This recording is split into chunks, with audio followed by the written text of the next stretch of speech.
یہ کہتے ہیں کہ بعض خاندان والے ایسے ہیں جو کہتے ہیں کہ جی جائیداد میں ہم بیٹی کو حصہ نہیں دیتے ہیں، جب انہیں سمجھایا جائے تو ذاتیات پر اتر آتے ہیں۔ تو بعض رشتہ دار کہتے ہیں بھئی چھوڑو ان کو، بس یہ تو بیٹیاں لینے دینے کے اوپر لگے رہتے ہیں، باقی کوئی کسی چیز پہ توجہ نہیں کرتے ہیں۔ تو اب ایسے لوگوں سے رابطہ رکھا جائے یا نہ رکھا جائے؟ دیکھیں، پہلی بات تو یاد رکھیں کہ بیٹیوں کو وراثت سے محروم کرنا حرام اور گناہ کبیرہ ہے۔ یہ کسی کے والد صاحب کو اجازت نہیں ہے کہ وہ یہ کہیں کہ جی میں حصہ نہیں دیتا ہوں۔ آپ کون ہوتے ہیں حصہ روکنے والے؟ اللہ تبارک و تعالیٰ نے بیٹیوں کا حصہ قرآن میں مقرر کیا ہے، للذکر مثل حظ الانثیین۔ اللہ تعالیٰ فرماتا ہے کہ لڑکے کے لیے 2 لڑکیوں کے برابر حصہ ہے، یعنی اگر 3 بچے ہیں، 1 لڑکا اور 2 لڑکی، تو 2 حصے کریں گے، 1 بیٹے کو ملے گا اور دوسرے حصے میں سے آدھا آدھا بیٹیوں کو دیا جائے گا، یا 3 حصے کر لیں، 1 بیٹے کا ہوگا اور 1 حصہ اگر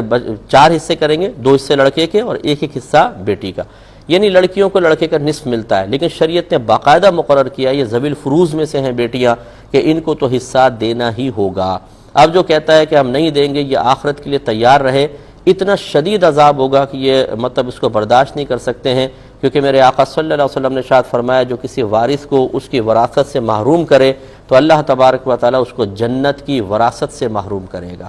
ہمارے ہاں بہت ہی غلط تقسیمیں ہیں، جہاں زمینوں کا مسئلہ آ جائے، جہاں پیسہ آ جائے، جہاں پراپرٹی آ جائے، وہاں پہ اولاد بھی اچھی لگنے نہیں لگتی ہے، وہاں پر یہ کہ بیٹوں کو فوقیت ہوتی ہے، بیٹیوں کو پیچھے کر دیا جاتا ہے۔ اور میں نے پہلے بھی مسئلہ بتایا کہ حالت زندگی میں آپ جو کچھ تقسیم کریں گے، اس میں صحیح مسئلہ یہ ہے، مفتبی مسئلہ یہ ہے، افضل قول یہ ہے کہ بیٹا بیٹی بالکل برابر ہوتے ہیں۔ بیٹے اکثر خود کما سکتے ہیں، لیکن بیٹوں کو پھر بھی زیادہ دیا جاتا ہے، اور بیٹیاں بیچاری محتاج ہوتی ہیں، انہیں کم دیا جاتا ہے۔ یہ غیر منصفانہ تقسیم ہے، اور اگر والد صاحب یا کوئی بھی جو مورث ہے وہ فوت ہو جائے تو پھر وہی تقسیم ہے جو شریعت نے مقرر کی ہے، لڑکے کو ڈبل ملتا ہے، لڑکی کو اس کا سنگل ملتا ہے۔ جو اس سے محروم کرے گا وہ آخرت کا وبال اپنے سر پہ لے گا، اور خدا نہ خواستہ اگر کسی نے یہ سمجھا کہ یہ میرے لیے حلال ہے کہ میں لڑکیوں کو حصہ نہ دوں، تو پھر وہ اس کے لیے ایمانیات کا مسئلہ بھی ہو سکتا ہے۔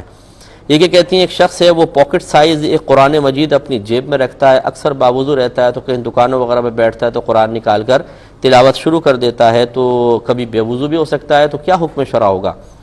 دیکھیں اس طریقے سے جیب میں قرآن رکھنا قطعاً غیر مناسب ہے۔ انسان استنجا خانے بھی جاتا ہے، گندی بدبودار جگہوں سے بھی گزرتا ہے، تو مناسب نہیں ہے کہ جیب میں رکھے۔ پھر اس طرح جیسے باوضو ہوتا ہے،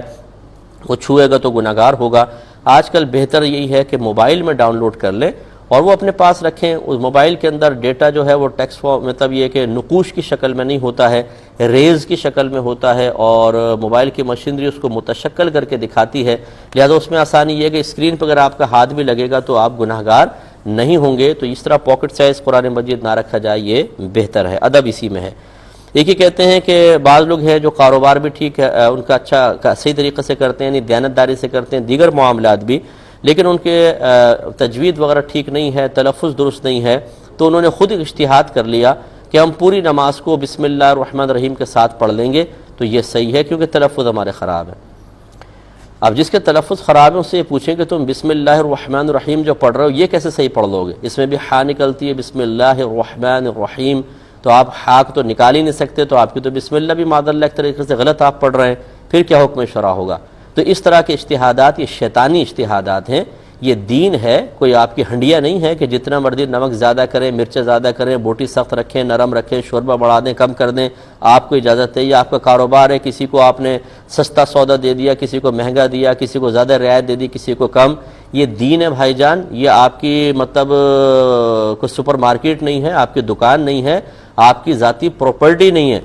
یہ آپ کی کوئی یہ کہ اس میں اختیارات آپ کو حاصل نہیں ہے۔ اس طرح بالکل نماز نہیں ہوگی۔ جس جاہل نے ایسا سوچا وہ گناہ کبیرہ کا مرتکب ہے، کیونکہ اس کی نمازیں قضا ہو رہی ہیں اور وہ مسلسل گناہ گار ہے۔ اب کاروبار ٹھیک کر رہا ہے، غریبوں کو دیتا ہے، یتیموں کو دیتا ہے، یہ سب بیکار ہے۔ جب تک کہ فرائض پورے نہیں ہوں گے تو نوافل کا فائدہ کیا ہے؟ اس لیے فوراً سے پیشتر اللہ کی بارگاہ میں توبہ کریں۔ ابھی اگر ان کو کہا جائے، گورنمنٹ ہماری اعلان کر دے کہ جو اپنے تلفظ درست کرے گا اس کو پر منتھ 1 لاکھ روپے ملیں گے، پھر دیکھیں یہ اپنے تلفظ درست کرتے ہیں کہ نہیں کرتے، اور کیسے پھر نماز کو خشوع و خضوع سے پڑھتے ہیں کہ نہیں پڑھتے ہیں۔ یہ سب ہمارے ہیلے بہانے ہوتے ہیں، نہ سیکھنے کے بہانے کہ جلدی جلدی بسم اللہ سے نماز پڑھو اور چھوڑ دو۔ یہ سب کاروبار یہیں رہ جائے گا، آپ کی دولت یہیں رہ جائے گی، جن بچوں کو آپ اس قسم کے پیسے سے پال رہے ہیں وہ شاید آپ کے لیے دعائیں بھی نہیں کریں گے، وہ بھول بھال جائیں گے، اللہ تعالیٰ ان کے دل میں آپ کی محبت ختم کر دے گا، کیونکہ جو اللہ کا نہیں تو اللہ تعالیٰ اس کو کسی کا نہیں رہنے دیتا۔ اس لیے فوراً توبہ کریں، اگر آپ کو تجوید نہیں آتی ایک استاد رکھ لیں، اسے پیسے دیں، وہ دکان پر آ کے گھر پہ آ کے آپ کو پڑھائے گا،